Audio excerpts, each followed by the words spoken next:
Students, welcome to our history class. With the previous video, we had started the ninth chapter of history, last phase of struggle for independence. Today, in this video, we will continue the same chapter, chapter 9, last phase of struggle for independence. In the previous video, we had studied Act of 1935, Provisional Cabinets, Cripps Mission, Second World War and Indian National Congress, and Quit India movement. Today in this video, we will study Quit India Resolution, beginning of People's Movement, underground movement, and establishment of parallel government. Students, I hope all of you have watched the previous video and understood the concept of the last phase of struggle for independence and the meaning of Quit India movement. Once again, Quit India movement means the Indians now force the Britishers to quit India and go back to their native nation, that was England. That is called as Quit India movement because Indians and the Britishers were fighting for years now. Indians used many techniques. They used non-violent ways. Sometimes they also used the violent ways to get independence from the Britishers, but that was not successful. And finally, at the last step, the Indians thought of establishment something called as Quit India movement. That means the Indians forced the Britishers now to quit India or to leave India and go back to the nation they belonged to, that was England. Quit India Resolution. Resolution is a promise or oath that was taken by the Indians. So on August 7, 1942, Indian National Congress session or meeting took place at Gowalia Tank, which is also called as Kranti Maidan in Mumbai. In that session, Maulana Abdul Kalam was the president of this session.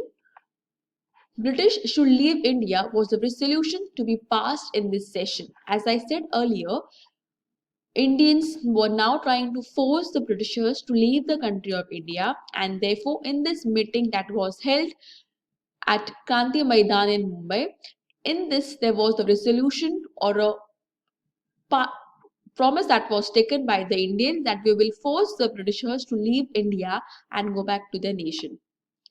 8th of August, a resolution of Quit India was put forth by Mahatma Gandhi. It got passed.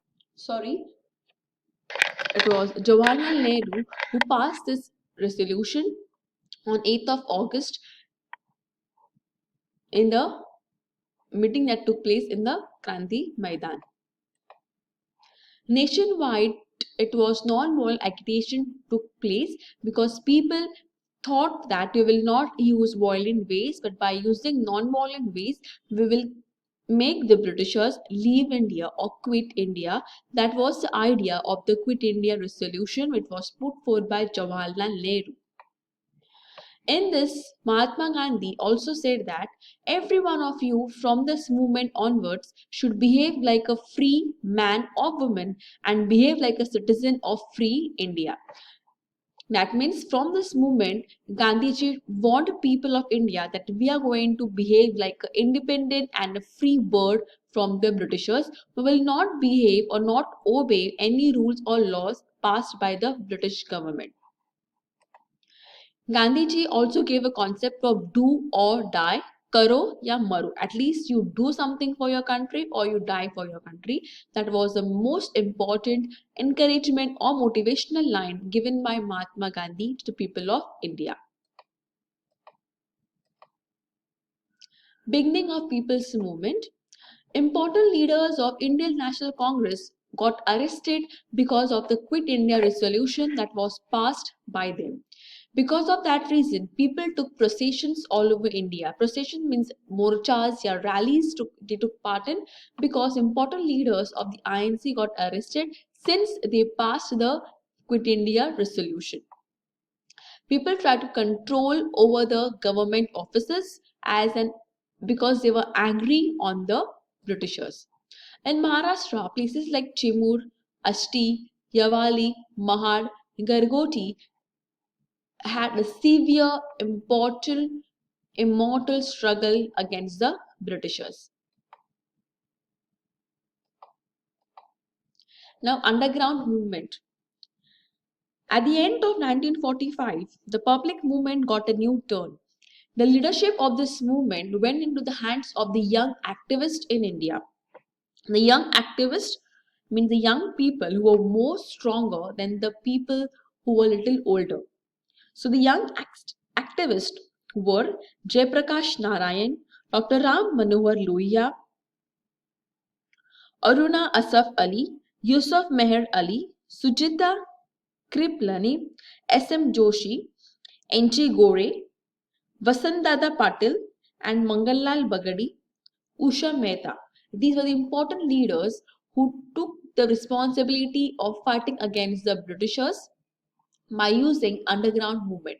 The meaning of underground movement is the activists disturbed the transport and communication. The most important thing that the Indians now felt that it was very important to stop the communication of the Britishers among the various Britishers officers in the country of India. They tried to break the transport and communication. That means they made sure that the Britishers should not contact each other so that they will not be able to rule the country of India effectively.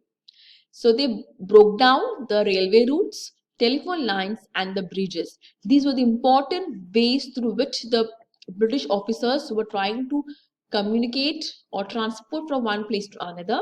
So the Indian youths who were there, they followed something called as underground movement, means they tried to break the transport and communications of the Indians. For that reason, they broke the railway routes, telephone lines, and the bridges, because of which they were unable to contact among themselves. Hemu Kalini was hanged to death when he destroyed a train carrying British troops. British troops means army. So this was a person, Hemu Kalini. He got a news that there was a train which was carrying British troops or British soldiers, and because of that he tried to destroy that particular train, and because of that he was hanged to death by the Britishers. In Mumbai, Vittal Zaveri and Usha Mehta established a secret transmission center which was named as Azad Radio. Now, we have learned the earlier means of transport and communication by for the Indians was only newspapers. Through newspapers, people were able to communicate or understand what was going on in the country of India. But Britishers had stopped the printing press and the newspapers were completely stopped by the Britishers in order to avoid the communication among the Indians. So over here, the Indians used another way of communication, that was Azad Radio. All of us know the meaning of radio. Through the radio, patriotic songs were sung on it. Patriotic song means songs that would praise the nation of India. Songs for the country. National songs are also called as patriotic songs. News speeches were broadcasted through it. Broadcasted means were people were hearing all this through the radio that was called as Azad Radio. So this particular radio station was started by Vittal Zaveri and Usha Mehta in Mumbai, which spread patriotic songs, news, and speeches all over the country of India. Encouragement for the Indians, since patriotic songs were sung, news was spread, people were giving speeches through this radio. People of India got encouragement to participate in the Quit India movement and fight bravely and strongly against the Britishers. Establishment of parallel government. I am sure all of you have understood the meaning of parallel. Parallel means something that does not touch, it goes side by side. So, something called as parallel government was also established in the country of India. Let us understand the meaning of parallel government. At some places in the country, British officers were driven out and people's government was established, that was called as parallel government. Two types of government were established.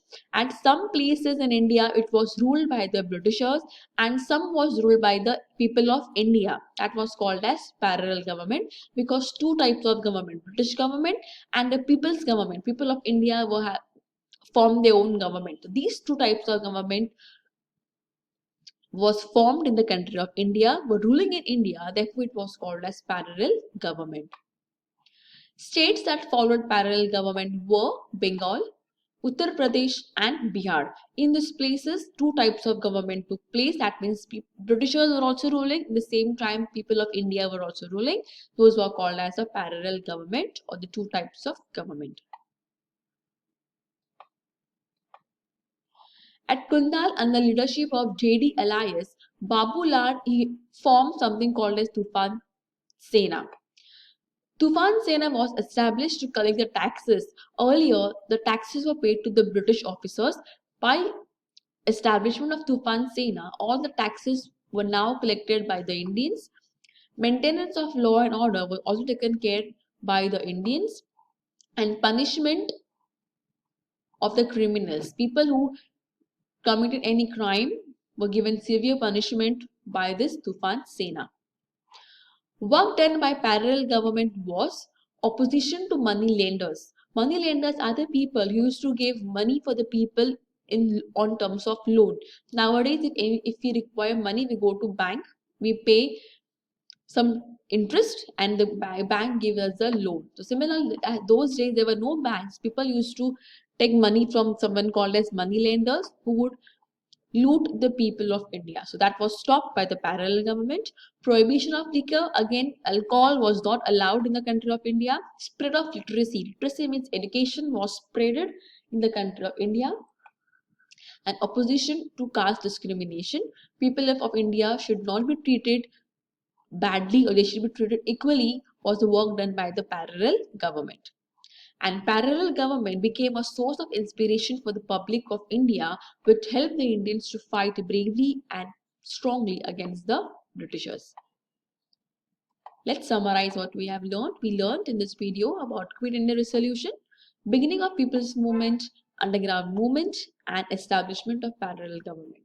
Students, I hope this video is clear to you. Please watch the video and solve the assignment. We'll continue the next part of the lesson in the next video. Thank you.